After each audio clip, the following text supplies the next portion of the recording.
शेट्टी ने विधायक नीलेश राणे के सिंधुदुर्ग पुलिस पर लगाए गए आरोपों को लेकर सोशल मीडिया पर एक वीडियो साझा करते हुए मुख्यमंत्री देवेंद्र फडणवीस पर जोरदार हमला किया है। शेट्टी के अनुसार राज्य में अवैध धंधों को पुलिस का संरक्षण मिल रहा है और सिंधुदुर्ग में रोजाना 2 से 2.5 करोड़ रुपए की वसूली होने का दावा सत्ताधारी दल के ही विधायक कर रहे हैं। शेट्टी ने कोल्हापुर, सांगली, पुणे, मुंबई, नागपुर सहित अन्य जिलों में भी अवैध वसूली होने की बात करते हुए महाराष्ट्र को उड़ता पंजाब की उपमा दी।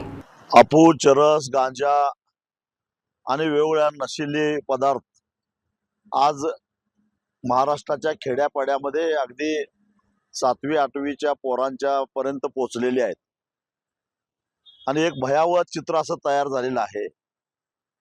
मी गेल्याच आठवड्यामध्ये आरोप केला होता की महाराष्ट्राची स्थिती ही उडता पंजाब सारखी झालेली आहे। मुख्यमंत्र्यांना त्याचं वाईट वाटलं। माझ्यासारख्याला असा आरोप करणं शोभा देत नाही, मी महाराष्ट्राची बदनामी करतोय असं त्याने म्हटलं।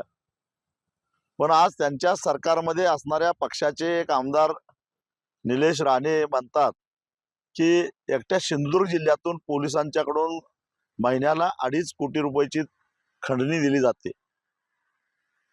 सिंधुदुर्ग जिल्हा म्हणजे पोलीस अधिकाऱ्यांना नको असलेला जिल्हा, त्या जिल्ह्यातून जर 2.5 कोटी रुपयाची खंडणी जात असेल तर मग कोल्हापूर असेल, सांगली असेल, सातारा असेल, पुणे असेल, नाशिक असेल, अहिल्यानगर असेल, संभाजीनगर असेल, लातूर असेल, औरंगाबाद नागपूर असेल, या जिल्ह्यामधून काय अवस्था असेल?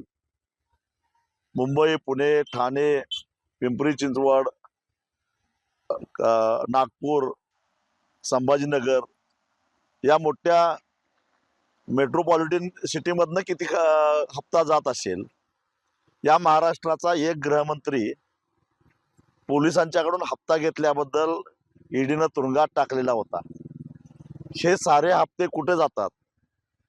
जप्त केलेले जे काही अंमली पदार्थ आहेत ते खरोखरच नष्ट केले जातात की त्याचीच विल्हेवाट कशा पद्धतीने लावली जाते? काय त्याचं वाटप होतं? देवाभाऊ, या प्रश्नाचं उत्तर महाराष्ट्राला मिळालं पाहिजे, कारण सर्वसामान्यांची पोरं अंमली पदार्थाच्या आहारी गेले, तो त्यांची जिंदगी बर्बाद व्हायला लागलेली आहे। त्यामुळं या प्रश्नाचं उत्तर तुम्हाला महाराष्ट्राला द्यावंच लागेल। अदानीच्या पोर्टवर जप्त केलेले जे अंमली पदार्थ होते त्यांचं पुढं काय झालं? किती वेळा हा माल सापडला आणि वारंवार तिथंच का सापडतो? त्याचं वितरण कोण करतो? त्याचे हप्ते कुणाकडे जातात? या प्रश्नाचं उत्तर या महाराष्ट्राला मिळालंच पाहिजे।